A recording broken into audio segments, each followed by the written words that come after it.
it is only sons who can aspire to become chiefs. So it is to tell the Muslim, you cannot aspire to the throne.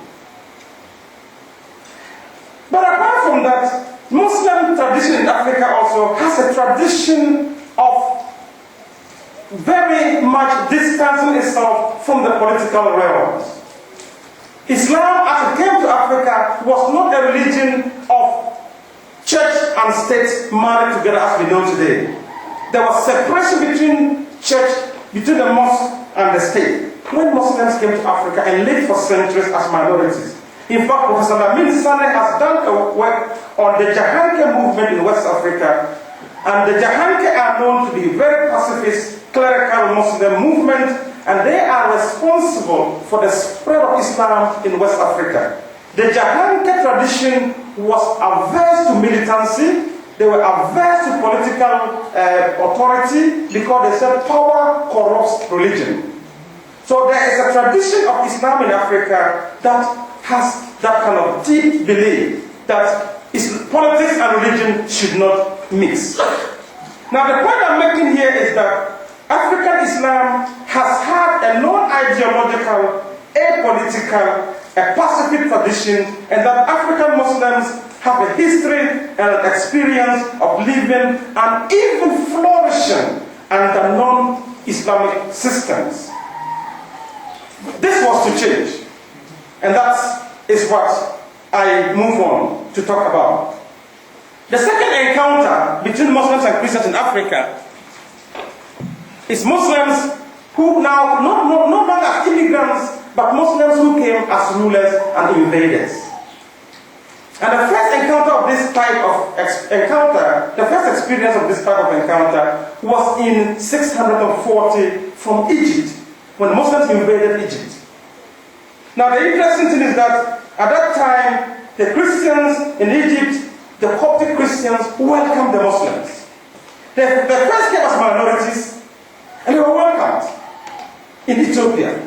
They came now as invaders and rulers, and they are still welcomed open-handed, with open hands. And this was what one of the early Christian or Coptic Christians in the 13th century, a Christian historian in the 13th century, wrote about that experience. He said, this was the period during which the emperor oppressed the Orthodox people and required them to conform to his creed, which was contrary to the truth. From these two men, these are the Christian emperors of the time, our nation suffered, the Christians suffered persecution, great persecution. But in their time, the Hanifites, that's the Arab nation, appeared and humbled the Romans and slew many of them and took possession of the whole of the land of Egypt. Thus, the Jacobite Christians were freed from the tyranny of the Romans. So the indigenous Christians were oppressed by the imperial Roman Empire, which was then the Christian kingdom at the time. And they saw the Muslims as liberators. And that's why they welcomed them with open hands. But things did not always work out in practice as they were put on paper. And so as time went on, difficulties began to emerge. And there's another quote here reflecting that kind of difficulty. And this is also a quote from an early Egyptian Muslim historian. And this is what he says when the difficult situation started. He said, Amr is the Muslim general who led the conquest, had no mercy on the Egyptians, and did not observe the covenant that they had made with them. For he was of a barbaric race.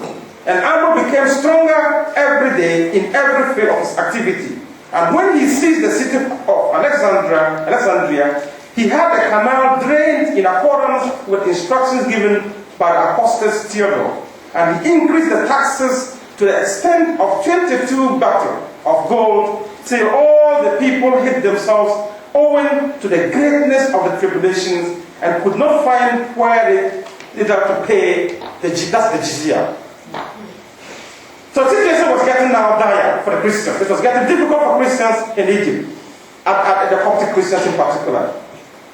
Now during the same period, Muslim Egypt entered into an agreement or a peace treaty known as the Bat with Christian Nubia.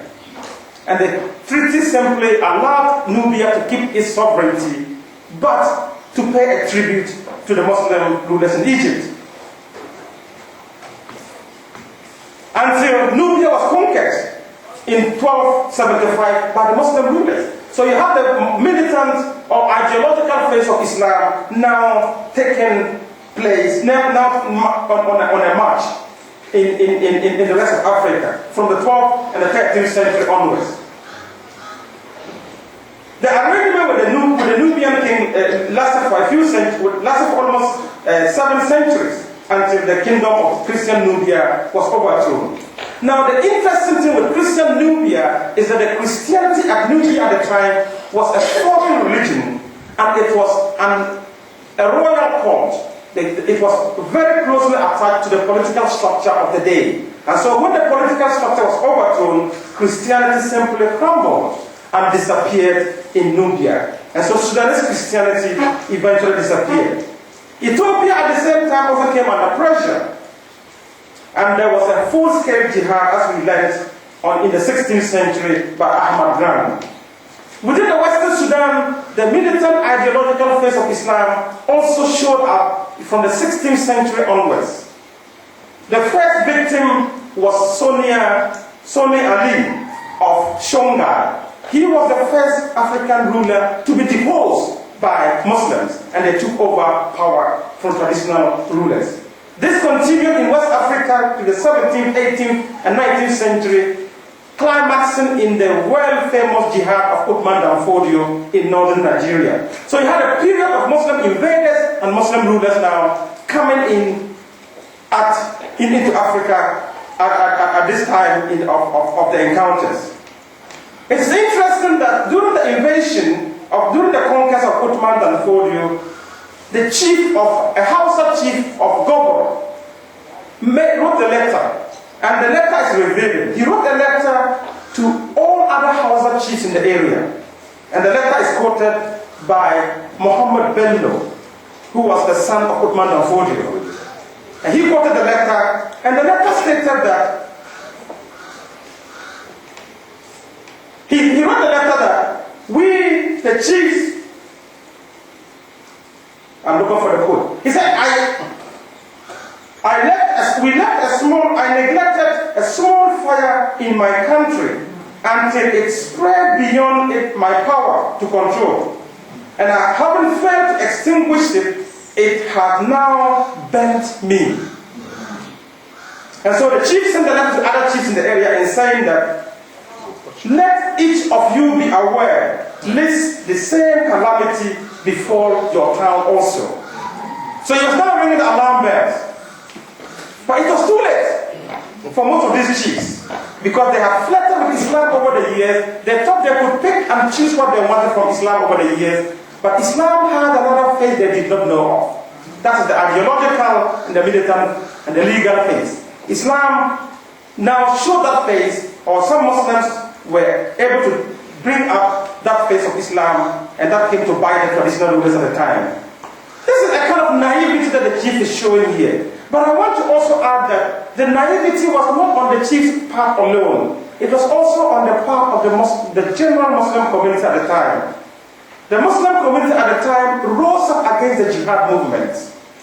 A very famous clerical group in northern Nigeria were the first groups to rise up against Uthman Dan Fodio. And their town was ransacked, and they were all slaughtered.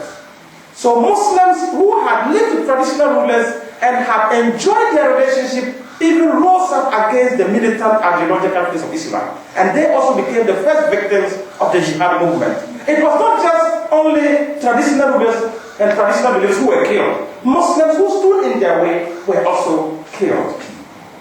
So the point I'm trying to make here is that these events left a very bad legacy and history between Christians and Muslim encounters in Africa.